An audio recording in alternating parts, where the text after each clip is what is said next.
Hi, I have a question for you. Do you ever have neck tension or strain when you're doing abdominal work or if you've ever taken a Pilates class? If you have, then this video is for you.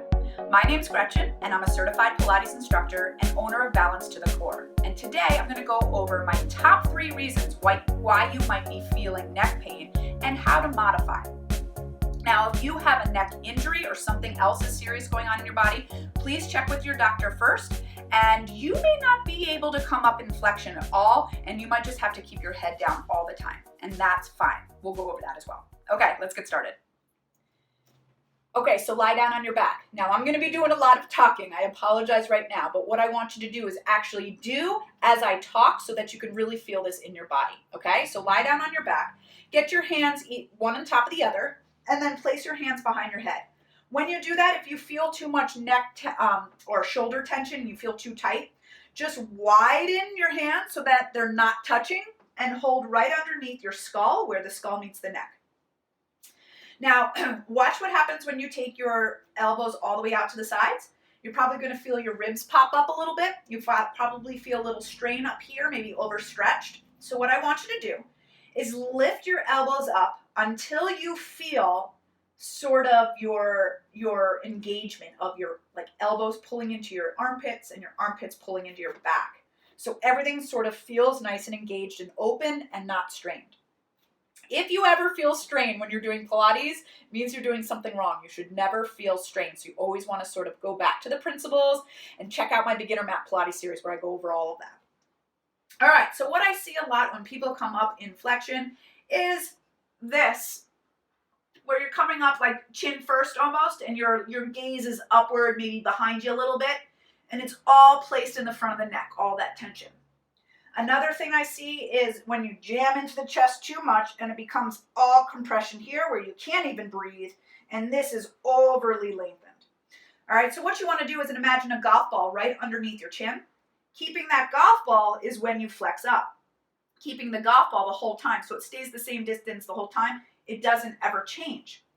And you also want to imagine flexing at the chest, almost at your upper ribs. And when you do that, you're going to feel your abdominals connect instead of like flexing at the waist where it becomes a lot of shoulder. Okay? So lower down again and let's try that. Nod the chin to the chest with the golf ball underneath, flex up at the chest. And now lower down. Okay, so that's one. Number 2, what I see a lot is the pelvis moving too much. So you want to keep that pelvis neutral. Ground it, keep it flat, and then do your whole thing as you come up, and you're not going to let the pelvis roll towards you. That's what I see a lot, and that's your body trying to cheat. Your body's going to always try to do what's easiest, and it's easiest to come up and have the pelvis help you. But all that's doing is compressing all of your muscles in your abdominals, and you're not building the right muscles from the inside upward. You're almost just compressing everything. And we don't want that. We want length, right? We want nice, long abdominal muscles. All right, so let's try that now. Get your elbows in place. Nod the chin to the chest. Flex at the chest. And keep the pelvis stable. Hang out there and feel all the lovely work that's happening right in the center of your body.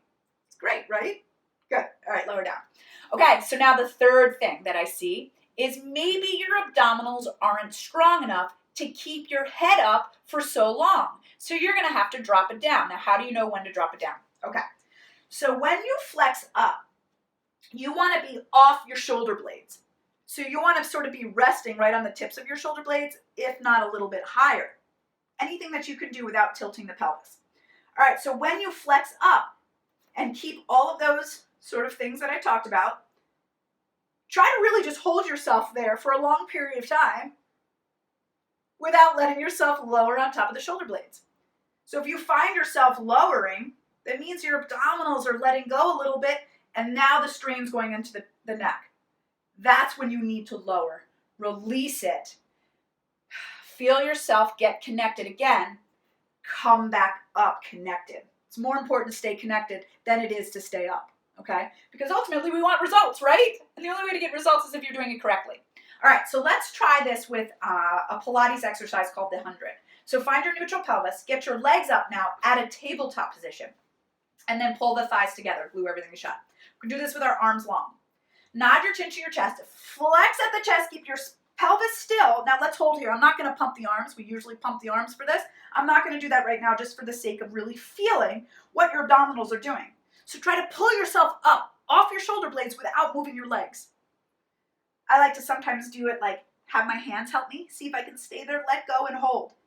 Now, hold yourself as long as you can. Keep breathing. And if you start to find yourself going back here, oh, that's when it's all neck. And I want you to lower and hold yourself here. You're building your internal muscles here. You're working those lower abdominal muscles here just by breathing, connecting with your breath, pulling everything in, and like a corset, just holding, squeezing your thighs together. That's a lot of work, right? When you feel like you're ready, come up again and hold and breathe. All right? Now, if you start to feel yourself jamming everything in and trying to cheat that way, that too is a signal that maybe you're trying to overcompensate somewhere because your abdominals aren't connected. So go back down, reassess, breathe, get there as long as you need to, and then come up. Okay? And then lower it down. Because the important thing to hear is that Pilates is a practice. So you want to think about the journey. This is not about being perfect, not thinking you have to stay up the whole time, because what you're going to do is you're just going to build superficial muscles. And the ultimate goal of Pilates is to build those core, those deep core muscles in order to make your movement more efficient and in order to prevent injury. And if you want those things, well, then you're going to have to really listen to your body and not push it into things that it's not ready for. So as soon as you feel tension somewhere, you know that you're not connected somewhere and that you got to just kind of go back to the basics. Okay? So if you liked this video, please give it a like, please share it with friends that you think might need it, and subscribe to the channel so you never miss a video. And if you do like my videos, I do have an online membership where I have full-length Pilates videos, and they're so much fun, and I would love to have you. Okay, but your two first weeks are free in the program, so you can see if you even like it. So thanks so much for watching, and I will see you next week. Take care.